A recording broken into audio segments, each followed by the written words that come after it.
Okay, so my buddy Rick, such a great guy. He's my co-worker. He's been coming and helping me out construct stringers. So I cut stringers. This is my first stringers that I cut. So far, I cut 5 plus 3, 8 stringers. I have to do one more today.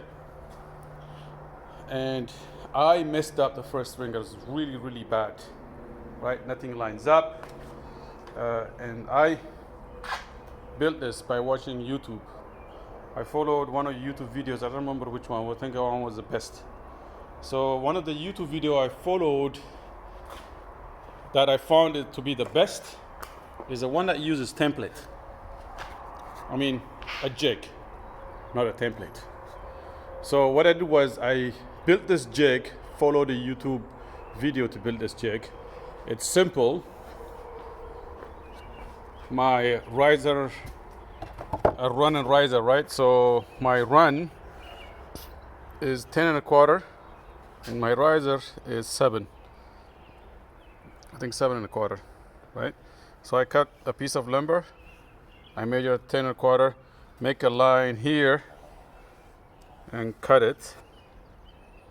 Then I attach 2x4. Now it's my jig. So then I laid this jig. Okay. I laid here on the lumber. Yeah, I make my marking with a pencil and cut it through. So the first jig I cut, and I cut the stringer. I don't think it came out perfect. Then I used the first stringer as a template, and things not lining up exactly. They're off by 1/16 or 1/8. Actually 1/8, no, 1/16 would be good. So what am I gonna do? And so when 3 of them lined up, they don't line up properly. So Rick spent a lot of time trying to kind of fix it, and I had to rethink my plan. So I'll show you what I did. Okay, so what I did was, here, look at this. Okay, look at this. Now I found out that every 16 inch, even your pencil mark matters. So I carefully ran this line on each side, pencil line, right? And I'm not using templates. I'm cutting each one of those stringers individually. Templates, when you are marking, for example, let me show you, when you're marking your pencils, you could be marking it on the angle like this. See this distance here? Or like that, right? So it's easy, see? It's easy to make mistakes and not to stay consistent. So I know though, for sure how I'm gonna stay consistent is by matching this line to whatever dot that I make. So if I'm making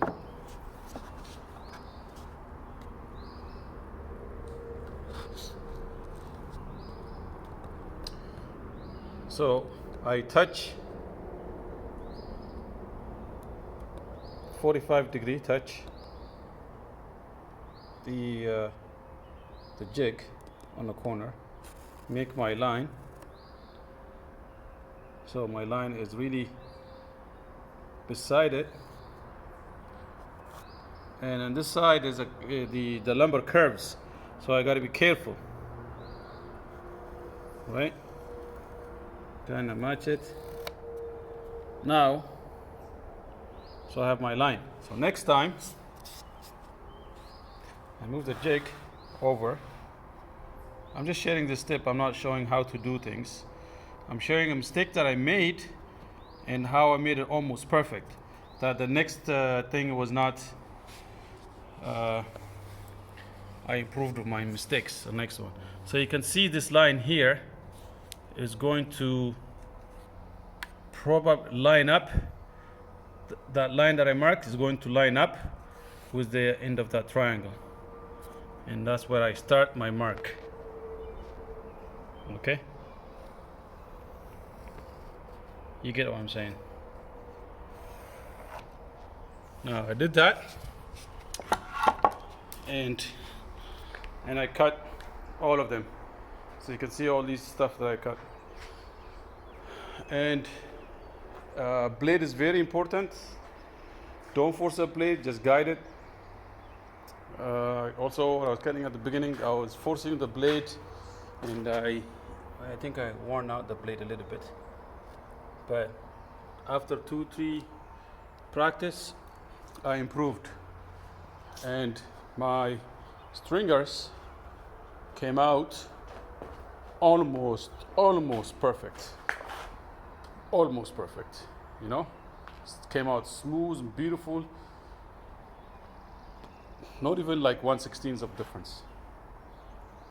Well, Rick is gonna go over it and make sure it's all perfect. I have to cut one more stringer. This one is for the second floor. Sorry, for the first floor, and that one is for the second floor. So that one will go on a landing, and then this one will go at the bottom. I've seen a lot of videos on YouTube and how to install it. There's also this guy that does animation showing how to install it, and I'm telling you, that animation guy, he's got a good forgot his names, but he's got a good way of showing you how to do it. But so one of the suggestions that he suggested was to use, for the concrete, to use 2x4s, and set the stringer on that two 2x4s, one in the back, one in the front. I thought about it. I was talking to Rick. It doesn't make sense to use 2x4 because the 2x4 is going to touch the concrete anyways. So the best thing is to waterproof the concrete and put the vapor barrier. Just so happened, I purchased waterproof rubber material from Home Depot. I asked him last time. I purchased it for my openings because it's concrete. These openings, it's gonna be an aluminum window flashing here, covering it. I think I should have put one more. I think I'm gonna put one more. One more layer there, coat. But yeah. So I'm gonna paint the concrete with this stuff where the stringers will sit. Okay, so this is the bottom side of the stringer. So this piece will sit on the ground, and then that goes against the rim board of the landing, right? So I'm gonna paint it and anchor it right to the concrete. Here, what you can see here, this piece, the first drop is about 7.5 inches. So this is by itself is 7.25 inches, and then I have 1.5 inches there.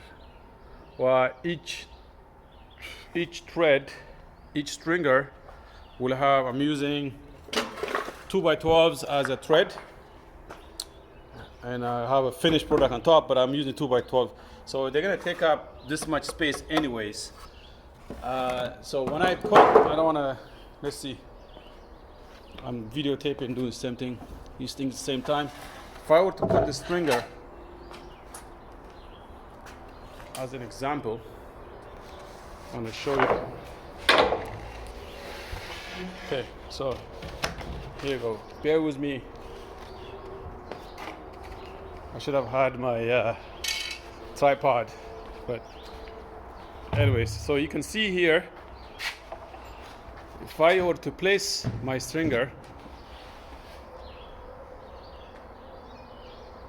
this place makes noise. This bird is bothering me.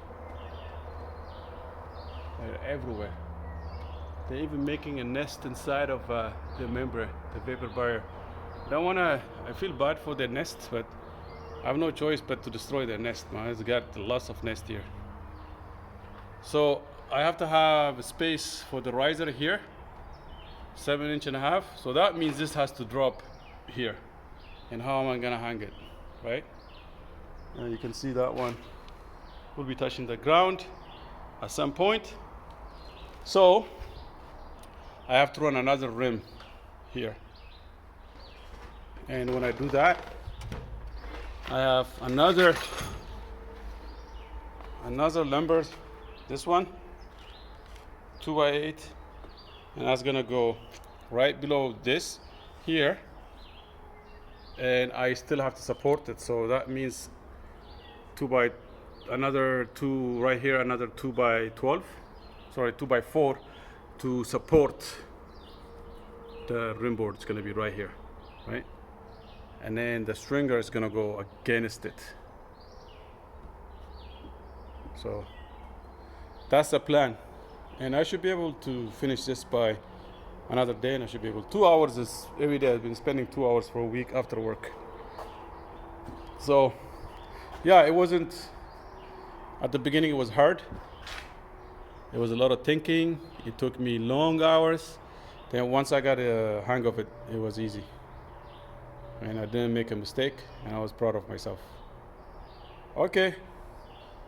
Thank you, yeah. Again, to clean up this place, you know, it's just, this is an ambitious, big project. I'm building a massive building. It's not even a house. And, you know, and I have to go back to work every day. I go work weekends.